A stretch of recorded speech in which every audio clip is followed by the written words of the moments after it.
Sebelum ni kita revise balik sebelum kita meneruskan dengan jadual permintaan, pasaran dan juga pembentukan keluk permintaan pasaran.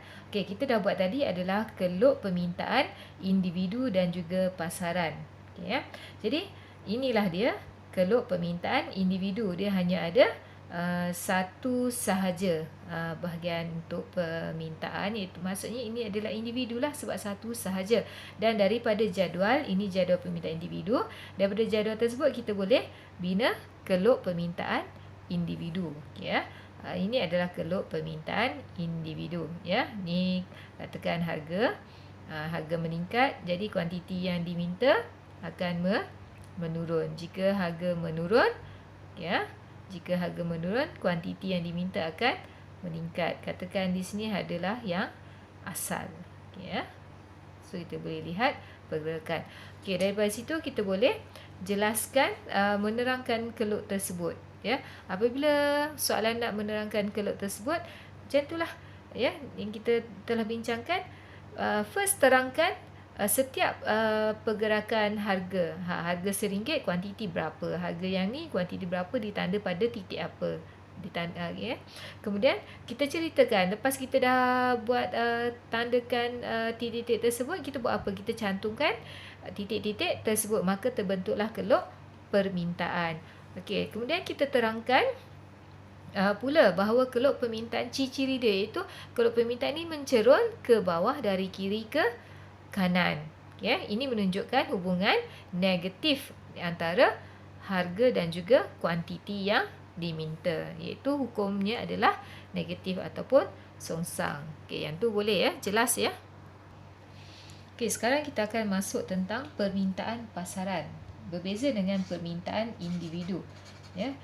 Apa yang bezanya adalah individu tu satu, seorang saja. Tapi jika permintaan pasaran, ianya adalah permintaan semua individu lah. Ya, permintaan pasaran dia sama juga dengan konsep permintaan, iaitu permintaan adalah keinginan dan kesanggupan ya terhadap sesuatu barang dan perkhidmatan yang diminta oleh semua individu pada satu tingkat harga dan dalam jangka masa tertentu. Boleh ya? Kita revise balik. Jika permintaan pasaran, dia mengambil kira semua individu. Ya. Semua individu. Individu ni buat apa? Membuat permintaan lah. Iaitu keinginan. Sama je macam yang kita dah buat tadi ya, keinginan dan kemampuan ataupun kesanggupan ya. Buat apa? Membeli barang dan perkhidmatan. Oleh siapa? Oleh semua individu lah ya. Pada suatu tingkat harga tertentu ya, pada jangka masa tertentu. Okey, boleh ya? Okey, itu jelas ya? Right. Okey. Kemudian kita lihat, kita terus pergi kepada jadual permintaan pasaran. Okey, jika kita sebut tentang jadual permintaan pasaran, apa yang dia jadual? Ingat lagi tak jadual? Yes, good. Jadual mesti ada row and column. Tak kisahlah berapa banyak, tapi mesti ada row and column. Tapi disebabkan ini adalah jadual permintaan pasaran, jadi dia mengambil kira semua individu. Okey, so kita buatlah jadual. Katakan ini jadualnya. Contoh ya, contoh.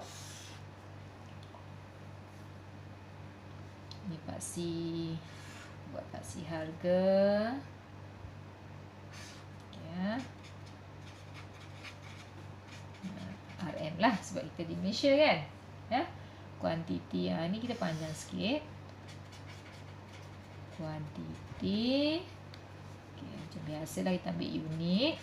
Dia mungkin kilogram boleh, tan boleh, ya, buah boleh, biji boleh dan sebagainya lah. Okey, kita ambil dua individu. Okey, katakan permintaan siapa?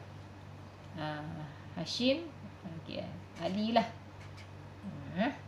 Ali dan permintaan Remi. Satu lagi Remi. Okey. Remi. Boleh ni sikit. Okey. Katakan kita letak dua harga. RM10 dan juga RM15.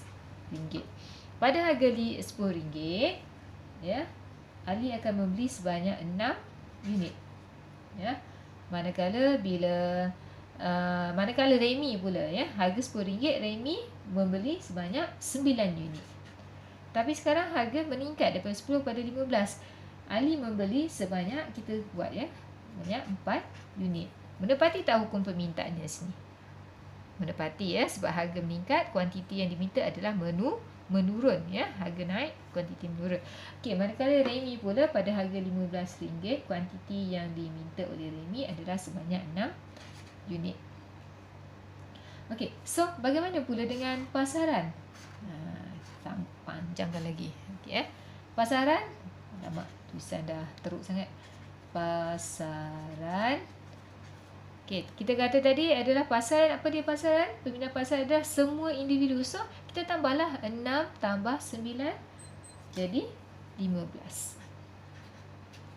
Okey, yang ni berapa? 10 lah. Macam mana dapat 10? 4 tambah 6. Okey, macam biasa. Okey, dah. Ini adalah jadual permintaan pasaran. Okey, hujung sekali kita boleh tambah sendiri. Ya. Kita buat titik. Okey, titik, katakan kita nak buat apa? Titik A, B. Senang. Boleh, ya? So, ini adalah jadual. Okey. Daripada jadual ini, kita akan buat pembentukan keluk permintaan pasaran. Keluk permintaan pasaran ini adalah terbentuk daripada keluk individu. Ya, okey. Jadi kita buat dulu individu yang pertama. Boleh, ya? Okey, ni katakan keluk Remi. Keluk Ali, ya, sebab Ali pertama.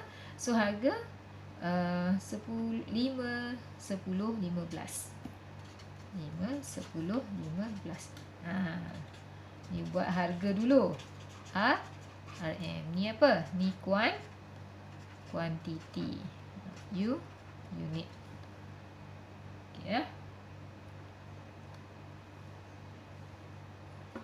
Okey, 2, 4, 6. Katakan, ya. 2, 4. Origin jangan lupa. Okey, so plot kan. Harga 15, harga 10, kuantiti minta adalah 6. So mana? Di sini kan. Harga 15, kuantiti minta adalah 4. Sini, ya. Jadi kita buat apa? Sambungkan titik-titik tersebut. Dan ditandakan D. Okay. So yang seterusnya adalah keluk Remi. Kita buat warna lain lah, ya. Warna, kita ambil warna biru lah. Keluk Remi warna biru. 5, 10, 15. Ya, yang ni berapa? 2, 4, 6,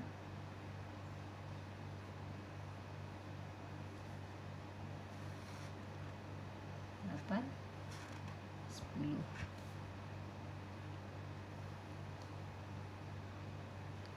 Okey, ya. 5. Cikgu buat warna lain sebab nak tunjukkan pada kamu saja. Sepatutnya guna satu warna je, ya. Guna warna pen yang sama. Okey, ni kuantiti di dalam unit, ya. Origin jangan lupa.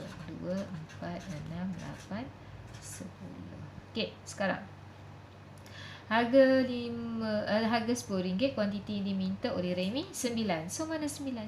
24 10, ya. So 9 tengah-tengah, ya, antara 8 dan 10. So sini, ya. 9 sini, ya. Jangan ditandakan 9. Salah, ya. Biarkan je. Biasa tahu. Okey. So dia 6 kat sini. Garis yang putus-putus dan sambungan titik tersebut dan tandakan di D. Okey, tak cukup, cikgu tambah kertas ya. Alright.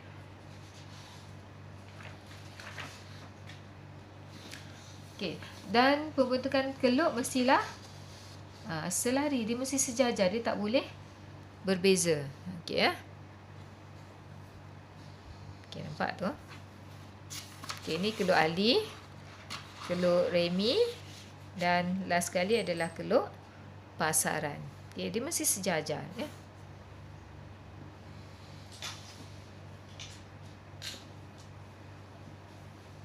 Okey, kita lukis keluk pasaran. Paksi harga dan juga paksi kuantiti. Okey ya. Harganya mesti samalah ya. Harga RM, ini apa, kuantiti. Okey ya. 5, 10, 15, lebih kurang ya jarak dia ya. 5, 10, 15. Origin. Ya. So ni berapa? 2, 4, 6, 8, 10, 12, 14, 16. Ya. 2, 4, 6, 8, 10, 12, 14, 16.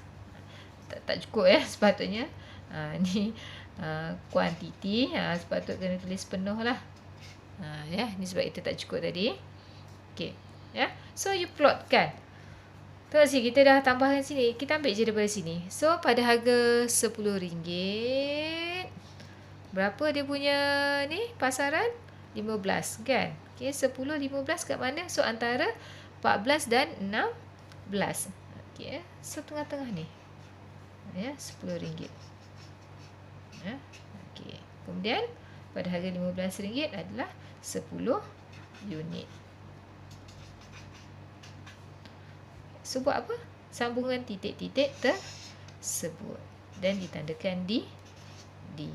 Ya, tandanya adalah ni, ditanda A dan ditanda B. Okey, ini dia. Boleh? Okey, tu dia ya. Penerangan keluk mudah sahaja. Penerangan keluk macam biasa.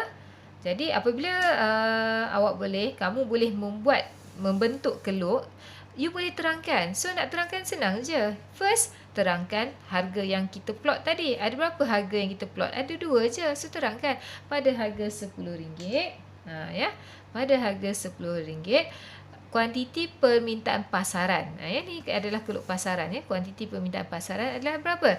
15 unit, iaitu permintaan Ali berapa unit? 6 unit ya. Permintaan Ali adalah 6 unit ditambah dengan permintaan Remi 9 unit. Okay, boleh? Ya. Kemudian ditanda pada titik A.